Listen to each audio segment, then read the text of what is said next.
Hello friends, स्वागत है आप सभी का आपके अपने यूट्यूब चैनल स्टडी सप्लाई में। फ्रेंड्स, आज की इस वीडियो में हम क्लास 10 साइंस के कुछ मोस्ट इंपॉर्टेंट क्वेश्चन करेंगे जो कि आपके बोर्ड एग्जाम में पूछे जाएंगे। तो चलिए एक एक करके मैं आपको क्वेश्चन बता रहा हूँ, आपको इन क्वेश्चन को अच्छे से तैयार कर लेना है। ठीक है, चलिए स्टार्ट करते हैं। तो फ्रेंड्स, सबसे पहला क्वेश्चन आपको तैयार करना है, ऊष्माक्षेपी अभिक्रिया किसे कहते हैं। ऊष्माक्षेपी अभिक्रिया किसे कहते हैं, एक उदाहरण दीजिए। ठीक है, इस प्रश्न को आपको तैयार करना है। साथ ही साथ मैं बता दूं दोस्तों आपके लिए कि जितने भी क्वेश्चन मैं आपको बता रहा हूं जो इंपॉर्टेंट है, इन सबका पीडीएफ भी आपको मिल जाएगा। ठीक है, आगे मैं बता दूंगा पीडीएफ को आपको कहाँ से मिलेगा। दूसरा प्रश्न आपको तैयार करना है, ऊष्मा सूची अभिक्रिया किसे कहते हैं, एक उदाहरण लिखिए। ठीक है, इसका ये आंसर दिया हुआ है, इसका उदाहरण भी लिखा हुआ है। ठीक, तो ये आपको तैयार करना है। इसके अलावा मैं आपको बता दूं, तीसरा क्वेश्चन आपको तैयार करना है, श्वसन को ऊष्माक्षेपी अभिक्रिया क्यों कहते हैं। श्वसन को ऊष्माक्षेपी अभिक्रिया क्यों कहते हैं, ये प्रश्न आपको तैयार करना है। ठीक है, ये इसका आंसर भी यहाँ पर दिया हुआ है। ठीक, चलिए अगला आपको तैयार करना है, अवक्षेपण अभिक्रिया किसे कहते हैं, एक उदाहरण लिखिए। ठीक है, तो ये इसका आंसर दिया हुआ है, यहाँ पर इसका उदाहरण भी दिया हुआ है, तो इसको आप अच्छे से तैयार कर लीजिए। फ्रेंड्स, अगर आपको इन प्रश्नों को समझने में कहीं भी प्रॉब्लम आ रही है तो मुझे वीडियो के नीचे कमेंट कीजिए, मैं आपको उस प्रश्न पर एक प्रॉपर वीडियो बना के क्लियर कर दूंगा। ठीक है, चलिए आगे बढ़ते हैं। इसके बाद दोस्तों आपको तैयार करना है, सिल्वर क्लोराइड को गहरे रंग की बोतल में क्यों रखा जाता है। ये काफी इंपॉर्टेंट क्वेश्चन है दोस्तों, तो इसको अच्छे से तैयार कर लीजिए। सिल्वर क्लोराइड को गहरे रंग की बोतल में क्यों रखा जाता है, ठीक, इसका आंसर भी यहाँ पर दिया हुआ है। ठीक, चलिए आगे बढ़ते हैं। फ्रेंड्स, आपको तैयार करना है, विकृत गंधिता किसे कहते हैं, खाद्य पदार्थों को इससे बचाने हेतु कौन सी प्रक्रिया अपनाई जाती है। तो ये क्वेश्चन आपको तैयार करके जाना है, विकृत गंधिता किसे कहते हैं। ठीक है, तो फर्स्ट चैप्टर के कंप्लीट क्वेश्चन मैंने बता दिए हैं जितने भी इंपॉर्टेंट थे। अब हम सेकंड चैप्टर के क्वेश्चन देखते हैं। आपको सबसे पहले तैयार करना है छोटे छोटे क्वेश्चन, क्षार किसे कहते हैं। ठीक, क्षार क्या होते हैं, क्षार वे पदार्थ होते हैं जो जल में विलय होकर हाइड्रोक्सिल आयन यानी OH- उत्पन्न करते हैं। ये सबके आंसर दिए हुए हैं, आपको पढ़ लेना है। ठीक है, कोई भी इनमें टफ क्वेश्चन नहीं, बिल्कुल इजी क्वेश्चन है। उसके बाद आपको तैयार करना है, उदासीनीकरण क्रिया क्या होती है। ठीक, फिर आपको तैयार करना है, लवण की परिभाषा दीजिए। ठीक है, ये तीनों प्रश्न आपको यहाँ से तैयार करने हैं। ठीक, इसके बाद दोस्तों आपको तैयार करना है, लवण किसे कहते हैं, इसके 4 उदाहरण लिखिए। लवण किसे कहते हैं, इसके 4 उदाहरण लिखिए। ठीक, तो लवण वह यौगिक है जो किसी अम्ल के एक या अधिक धनायन से प्रतिस्थापित करने पर बनता है। इस तरीके से ये पूरा का पूरा आप आंसर लिख सकते हैं उसका। और 4 उदाहरण देखो, नमक दिया है, sodium sulphate, sodium hydrogen sulphate और मैग्नीशियम क्लोराइड, ये लवण के उदाहरण होते हैं। इस तरीके से आपको इनको तैयार करके जाना है। ठीक, बहुत ही ईजी है, आप 1 से 2 बार इनको पढ़ेंगे आपको याद हो जाएंगे। फिर भी आपको प्रॉब्लम आती है, आप मुझे कमेंट कीजिए, मैं आपको उस पर एक प्रॉपर वीडियो बना के दूंगा। ठीक है, इनके पीडीएफ की बात करें फ्रेंड्स, तो इनका पीडीएफ आपको मिलेगा डिस्क्रिप्शन में, टेलीग्राम चैनल का लिंक, उसको आप ज्वाइन कीजिए। टेलीग्राम पे बहुत सारे पीडीएफ हैं, वहीं पर आपको मिल जाएगा इस वीडियो का पीडीएफ और इस वीडियो का लिंक भी मिल जाएगा। ठीक है, चलिए आगे बढ़ते हैं।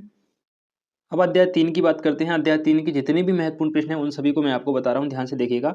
अमलगम किसे कहते हैं, छोटे छोटे क्वेश्चन है। अमलगम किसे कहते हैं, ये आपको तैयार करना है। यसद लेपन किसे कहते हैं, ये भी आपको तैयार करना है। इसके बाद आपको तैयार करना है, धातुओं के 2 गुण लिखिए। ठीक, फिर आपको तैयार करना है, अधातुओं के 2 गुण लिखिए। ठीक, दिख रहा है आपको, अधातुओं के 2 गुण लिखिए। ये चारों के चारों क्वेश्चन आपको यहाँ से तैयार करने हैं। ठीक है, फिर मैं और बताता हूँ आपको। इसके बाद आपको तैयार करना है, अपर रूप किसे कहते हैं। अपर रूप किसे कहते हैं, ये क्वेश्चन आपको तैयार करना है। इसके बाद नीचे आ जाइए, एक्वा रेजिया किसे कहते हैं। एक्वा रेजिया किसे कहते हैं, ये वेरी इंपॉर्टेंट क्वेश्चन है दोस्तों, वेरी इंपॉर्टेंट क्वेश्चन है दोस्तों, इसको अच्छे से तैयार कर लीजिए। ठीक है, इसके बाद देखिए,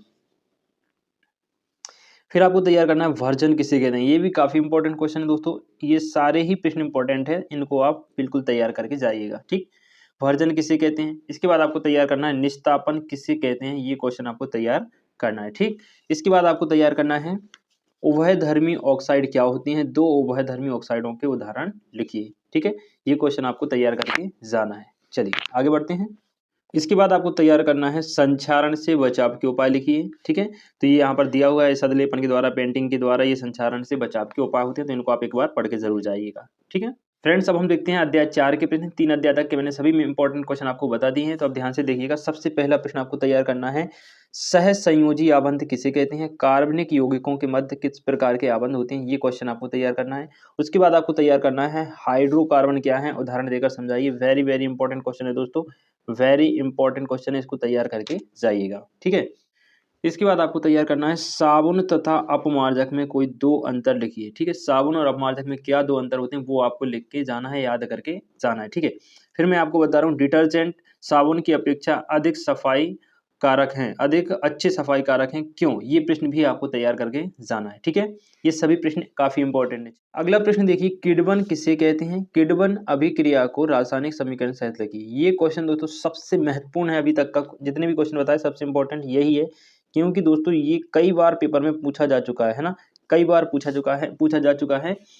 तो इस क्वेश्चन को अच्छे से याद कर लीजिए, समझ लीजिए, इसका सूत्र याद करके आपको जाना है, ठीक है। किण्वन किसे कहते हैं? किण्वन की अभिक्रिया को रासायनिक समीकरण सहित लिखिए, है ना। ये इसका रासायनिक समीकरण होता है। इसमें होता क्या है, जो हमारा ग्लूकोज होता है वो टूट जाता है अल्कोहल में और कार्बन डाइऑक्साइड में। तो यहाँ पर ये हमारा ग्लूकोज है C6H12O6, ये किस में टूट गया? 2C2H5OH प्लस 2CO2 में, है ना। इसमें से अल्कोहल अलग निकल गया और जो कार्बन डाइऑक्साइड है वो अलग निकल गई, ठीक है। तो ये यहाँ पर आपको तैयार करके जाना है, ठीक है। इसके बाद कुछ और क्वेश्चन है, वो भी मैं आपको बता देता हूँ।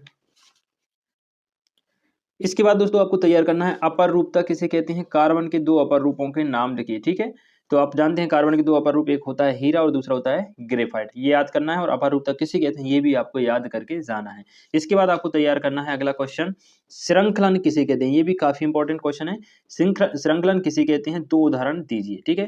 तो ये इन सब का पीडीएफ भी आपको मिल जाएगा। पीडीएफ अगर आपके पास इनके आंसर नहीं है तो आप पीडीएफ में से इनके आंसर तैयार कर सकते हैं, ठीक है। डिस्क्रिप्शन में आपको टेलीग्राम का लिंक मिल जाएगा, वहां से जाके आप इनका पीडीएफ डाउनलोड कर सकते हैं, ठीक है। तो फ्रेंड्स, अध्याय 1 से लेके अध्याय 5 तक के जितने भी महत्वपूर्ण प्रश्न थे कक्षा 10 विज्ञान के लिए, सभी मैंने आपको बता दिए हैं। इन प्रश्नों को आप तैयार करके जाइएगा। अगली वीडियो में अगले अध्याय के इंपॉर्टेंट क्वेश्चन आपके लिए लेके आऊंगा। तब तक के लिए खुश रहिए, मस्त रहिए, पढ़ते रहिए। जय हिंद।